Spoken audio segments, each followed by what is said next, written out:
If you're looking to save money in the current used car market, then this video is for you. I have a couple of great deals, especially in the BMW M performance department. So stay tuned.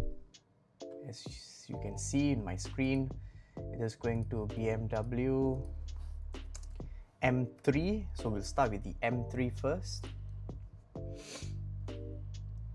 So we will sort by price, okay? Let's get rid of this.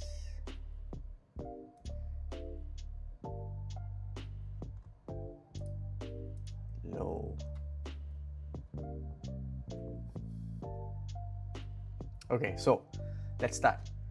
Now, there is this beautiful E93 M3 going for 160K.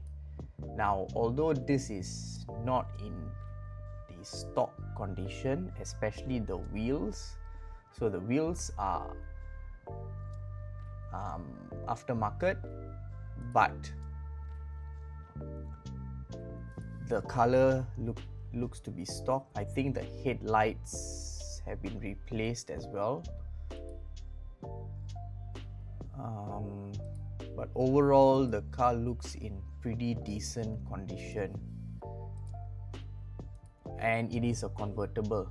So I'm not sure if you guys are aware, convertibles hold better value than coupes, right? Simply because there's less in the market, so they're more rare. And although this is a hardtop, now I'm not a fan of hardtop simply because it compromises boot space. It adds boot space, and it's heavy, so it adds weight to the car. And also the mechanism of a hardtop is also way more complicated, so there's this higher chance of it actually breaking, right? But however, there's nothing that you can't fix, right? There's just three things to this to take note. But that 4 liter in this engine is absolutely amazing. It's beautiful, and actually this car looks in good condition, to be honest, except for the wheels. But there's nothing that you can't change. So I feel this car is a damn good deal, right? And according to the description, yep, so it's updated the headlights. It has adaptive LED tail lights as well, and this actually looks like the facelift and not the pre-facelift. So one way to tell if it's a facelift or a pre-facelift is actually through the iDrive knob. So let me see if we captured that picture.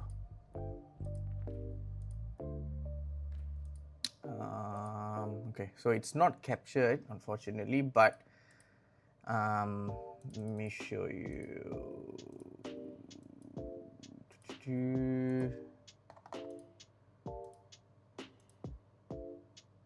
Alright, so if I zoom in here, so this looks like the facelift BMW iDrive knob, right? So this is the facelift, and also the iDrive looks like the facelift version. So if we go to BMW M3 pre-facelift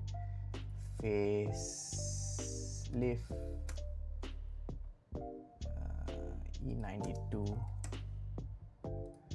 so you can see iDrive, it's actually, so the pre-facelift actually has a metal aluminium mill knob.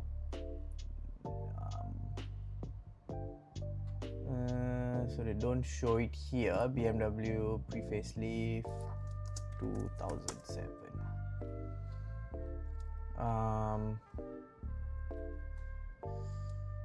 iDrive 3 pre-facelift. Alright, yeah, there we go. Yeah, so this is how a pre-facelift M3 knob would look like.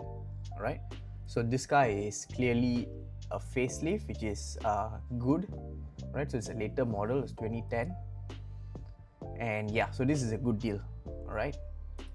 And then there's another coupe going for the same price, 160K. This looks relatively stock as well.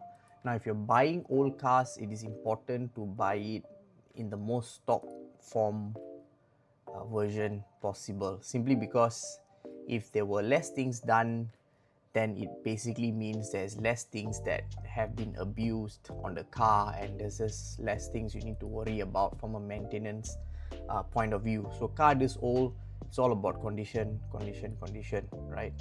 So as Adrian Mark preaches, so that is the most important. And this car looks in mint condition from the photos. 112K. In mileage, a bit hard to say, but from the seats look in good condition. And this is also a facelift, not a pre-facelift. Engine, I guess, looks clean, but yeah, from the looks of it, this is another good deal as well. All right. The rest, I'm not really a fan of. This one looks like it's overly done up. I wouldn't go near. This one as well doesn't really stand out.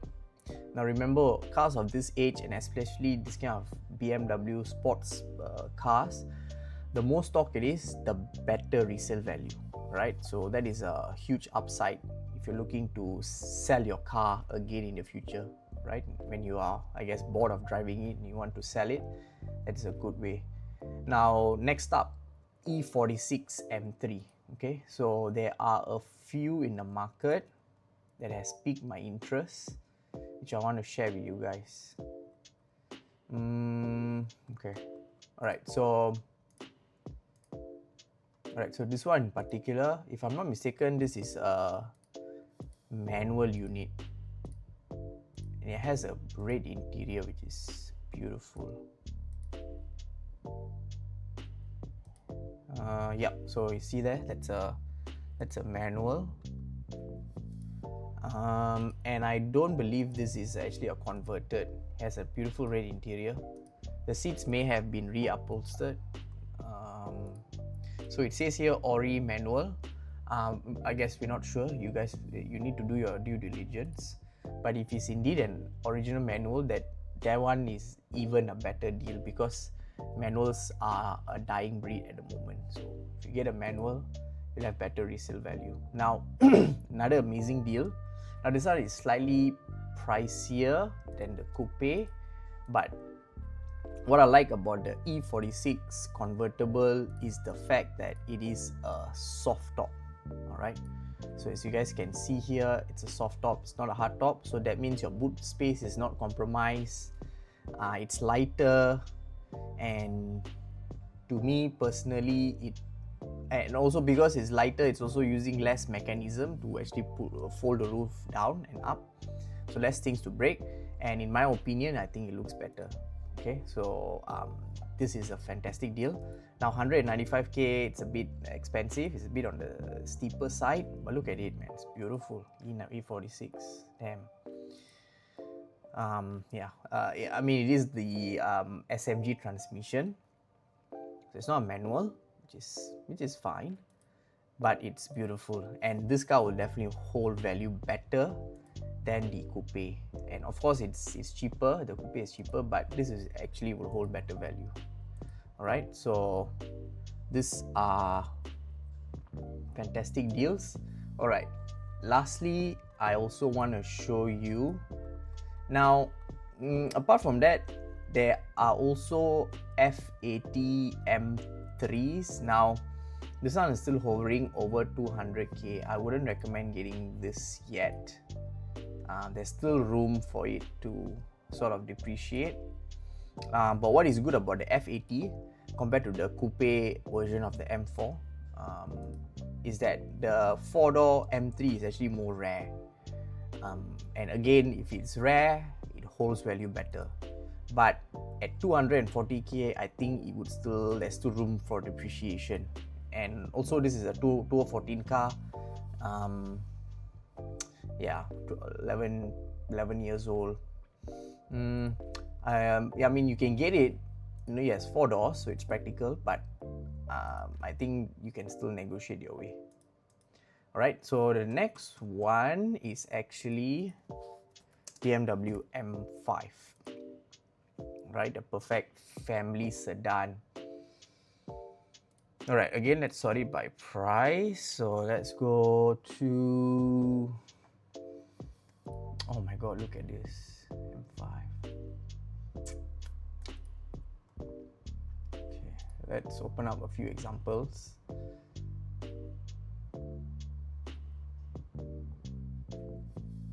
Alright, so all of these are below 200K examples. Alright, look at this. Oh my god, this is the E60 M5. Alright, when it was brand new, if I'm not mistaken, if you check, and I'll check in Mudah shortly, but it is only M5 E60 Malaysia. Okay, I don't have the price. There's no price here. I would assume it's around probably 650 to 700K, but look at this, it's only 115. Now granted, the M5 obviously way higher Rotex, 5 liter, so it's over 5-figure Rotex, and from rumors it is not the most reliable M, so but it has a beautiful sounding engine, and an engine that will never be made ever again. So this car will definitely retain better value compared to an F10 M5. Okay, this is not a stock M5. Now let me show you something a bit more stock. Okay, this is the stock version. Okay, so the F10 M5 are also going for a pretty decent bargain at the moment. So 169. When it was new, it was over 700K if I'm not mistaken. And now the not so nice thing about the F10 M5 is the fact that it also shares the same engine as the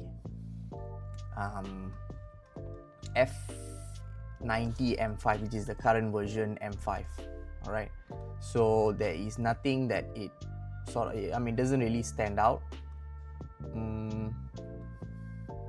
Let me see if Paul Tan has mentioned anything about price. Okay, so there's no information about price, but it should be over 700K. Alright. Okay, so yeah. Oops. Alright, so yeah, so this is a good deal. Right, and another thing I wanted to show you is actually an article from Paul Tan mentioning the price of a E92 M3 back in 2007. So a E92 M3 in Malaysia was 668,000, and today you can get one for where was that again? 160K, as we saw the one in white. So you're saving 500K when it was brand new. And the beautiful thing about M cars is that it would never be below 100K, right? It's never done that. Only during MCO, when I've seen, but that was just a brief period. After that, it started shooting back up. So if you're buying these cars, only thing you need to worry about is obviously maintenance, Rotex, servicing, parts and all that. So I would highly recommend, if you're getting any of these cars, to do your due diligence, do a PPI, pre-purchase inspection, and get to know the car a bit better, get to know the owner, make sure he's taking care of the car, go through service records, go through a full thorough check to make sure you know what you're getting into. But what is amazing is now in the used car market, it is a buyer's heaven, right? It's a buyer's market, not a seller's market. So you guys can go and demand and negotiate your way to get your purchase.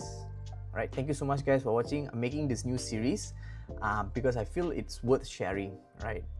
And I have all this knowledge and I just want to share with you guys so we can take advantage, right? And get the best deal.